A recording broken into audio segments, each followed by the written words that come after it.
Di video ini, gue bakal menjelaskan salah satu buku investasi terbaik yang pernah gue baca. Selama di financial market, ada banyak buku yang sudah gue baca. Di antara buku-buku tersebut, sejauh ini buku ini adalah satu-satunya yang gue baca berkali-kali dari awal sampai selesai.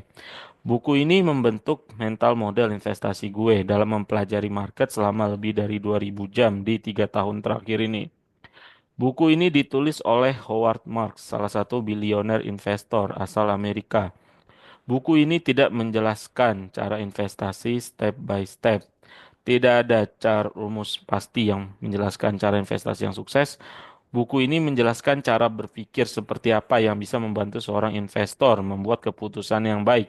Cara berpikir seperti apa yang membantu investor terhindar dari jebakan-jebakan yang dialami oleh banyak investor lain.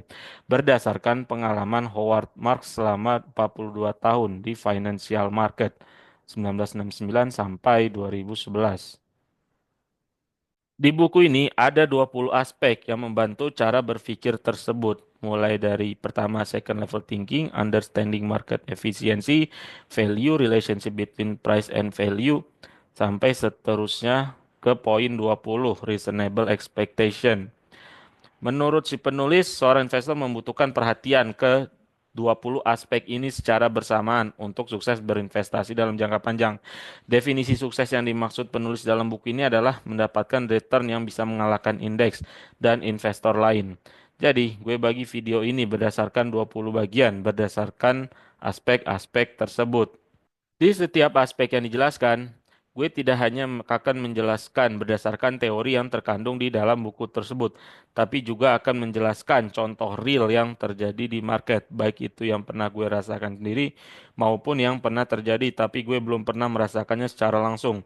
Tidak hanya akan menjelaskan dari sisi analisis fundamentalnya, tapi gue juga akan menyinggung soal analisis teknikal dan money flow, broker summary, atau bandarmologi. Gue tidak hanya akan menjelaskan tentang saham, tapi gue juga akan membahas tesis long term investment gue di Bitcoin.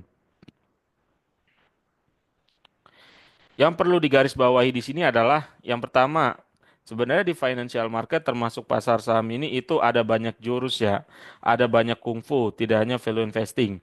Masing-masing jurus bisa memberikan kesuksesan selama dieksekusi dengan tepat di momentum yang tepat. Yang pertama ada yang pakai scalping. Scalping itu adalah strategi jual beli dengan memanfaatkan tren jangka sangat pendek dari 5 menit sampai 3 jam.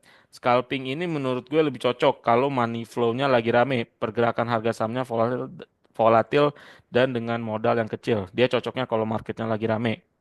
Yang kedua, ada juga yang pakai kombinasi analisis fundamental, valuasi teknikal, dan broker summary, money flow atau bandarmologi. Holding periodnya bisa sampai 2 minggu atau 2 bulan seperti swing trading atau 6 bulan, 1 atau bahkan 2 tahun seperti long term investor. Yang ketiga, ada yang hampir bisa dikatakan murni pakai value investing. Selain analisis fundamental, hampir tanpa melihat seperti apa technical dan money flow-nya. Yang keempat, ada juga yang pakai analisis fundamental, valuasi, teknikal, kepentingan owner, dan corporate action. Dan masih ada banyak strategi lainnya. Sebenarnya Howard Marks juga bilang hal yang sama. Dia bilang investing like economics is more art than science. And that means it can get a little messy. Terus di sini juga dia bilang, in fact, one of the things I most want to emphasize is how essential it is that one investment approach to be intuitive and adaptive rather than be fixed and mechanistic. Yang kedua, pada akhirnya harga sebuah aset itu tergantung demand dan supply. Mau semurah apapun suatu aset, kalau demandnya nggak ada, ya nggak bakalan naik. Atau mau sebesar apapun demandnya, selama yang buang barang juga sama banyaknya, ya nggak bakalan naik juga. Kesalahan umum yang dilakukan oleh orang yang masuk ke financial market, entah itu aliran value investing, swing trading, scalping, dan lain-lain adalah mereka tidak tahu atau tidak sadar atau lupa bahwa di financial market, money flow is all that matters.